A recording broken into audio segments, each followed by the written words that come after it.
Hello, welcome back to our channel. ഇന്ന് ഉള്ളിവടയാണ് തയ്യാറാക്കാൻ പോകുന്നത്. അതിൻ്റെ ഇൻഗ്രീഡിയൻസ് എന്തൊക്കെയാണെന്ന് നോക്കാം. സവാള എടുത്തിട്ടുണ്ട്, അത് വളരെ തിന്നായി അരിഞ്ഞതാണ്. മൈദപ്പൊടി, കടലപ്പൊടി, ഇഞ്ചി ചെറുതായി കൊത്തി അരിഞ്ഞത്, പച്ചമുളക്, കറിവേപ്പില, മല്ലിയില. ഇത്രയും സാധനം വെച്ചിട്ടാണ് ഉള്ളിവട തയ്യാറാക്കാൻ പോകുന്നത്. ആദ്യം തന്നെ ഒരു ബൗൾ എടുത്ത് വെച്ചിട്ടുണ്ട്. നമ്മൾ സവാള അരിയുമ്പോൾ വളരെ തിന്നായി തന്നെ അരിയുക. അപ്പം നമുക്ക് നല്ല ടേസ്റ്റി ആൻഡ് ക്രിസ്പി ആയി കിട്ടും. സോ ആദ്യം നമ്മൾ സവാള എടുക്കുകയാണ്. ഇനി ഇതിലേക്ക് ആവശ്യത്തിന് ഉപ്പ് ചേർത്ത് കൊടുക്കാം. 1 ടേബിൾ സ്പൂൺ ഇഞ്ചി ചെറുതായി കൊത്തി അരിഞ്ഞത്, 1 ടേബിൾ സ്പൂൺ പച്ചമുളക്,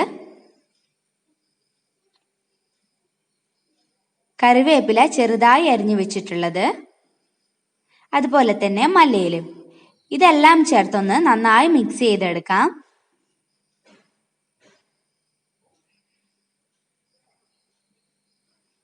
ഉള്ളി ഓരോന്നായിട്ട് തന്നെ നമുക്ക് കിട്ടുന്ന രീതിയിൽ മിക്സ് ചെയ്യാം. ഇനി ഇതൊരു 10 മിനിറ്റ് അടച്ചു വെക്കാം. ഈ സമയം നമുക്ക് കടലമാവൊന്ന് അരിച്ചെടുക്കാം.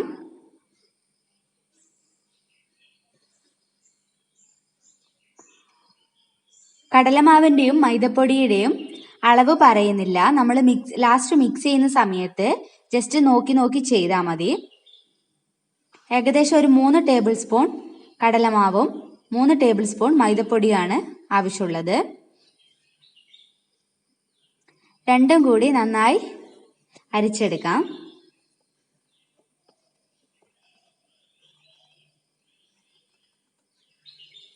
ഇനി ഇതിലേക്ക് ഒരല്പം മുളക് പൊടി കൂടെ ചേർത്ത് കൊടുക്കാം. ഉള്ളിവടയ്ക്ക് നല്ലൊരു കളർ കിട്ടാൻ വേണ്ടിയിട്ടാണ് ഇത് ചേർത്ത് കൊടുക്കുന്നത്. അത് 3 നന്നായി ഒന്ന് മിക്സ് ചെയ്യാം.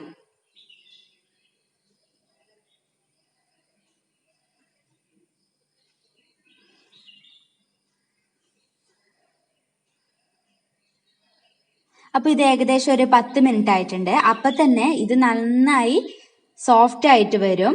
അതിൻ്റെ വെള്ളമൊക്കെ അങ്ങ് ഊറി കിട്ടും. ഇനി ഇതിലേക്ക് നമ്മൾ മിക്സ് ചെയ്ത് വെച്ച കടലപ്പൊടി, മൈദപ്പൊടി അത് ചേർത്ത് കൊടുക്കാം.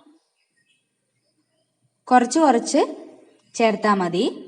ഉള്ളിവട ഉണ്ടാക്കുമ്പോൾ എപ്പോഴും നമ്മൾ ഉള്ളിയാണ് കുറച്ചുകൂടി മുന്നിൽ നിൽക്കേണ്ടത്. അപ്പം ഞാൻ എല്ലാം കൂടി ഒന്ന് മിക്സ് ചെയ്തിട്ടുണ്ട്. നമുക്ക് ഒരുപാടൊന്നും കടലപ്പൊടിയുടെ ആവശ്യമില്ല. ഇത് കറക്റ്റ് അളവാണ്. ഞാൻ എണ്ണ ചൂടാവാൻ വെച്ചിട്ടുണ്ട്. എണ്ണ നന്നായി തിളക്കുമ്പോഴത്തേക്കും നമുക്ക് കുറച്ച് കുറച്ച് ഇട്ട് കൊടുക്കാം. ഗ്യാസ് ഒരു മീഡിയം ഫ്ലെയിമിൽ വെച്ചാൽ മതി. ഒരു 2 മിനിറ്റ് കൊണ്ട് തന്നെ ഇത് വെന്ത് വരും.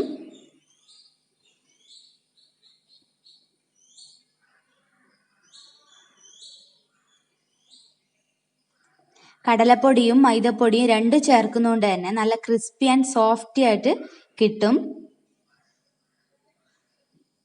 നമുക്കതൊന്ന് അടിമറിച്ച് കൊടുക്കാം.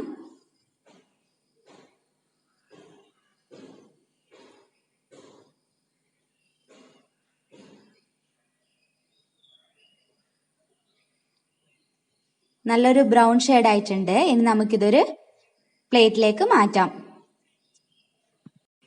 നല്ല അടിപൊളി ഉള്ളിവട റെഡി ആയിട്ടുണ്ട്. വീഡിയോ ഇഷ്ടപ്പെട്ട തീർച്ചയായും ലൈക്ക് ചെയ്യുക, കമൻറ്റ് ചെയ്യുക. Thanks for watching.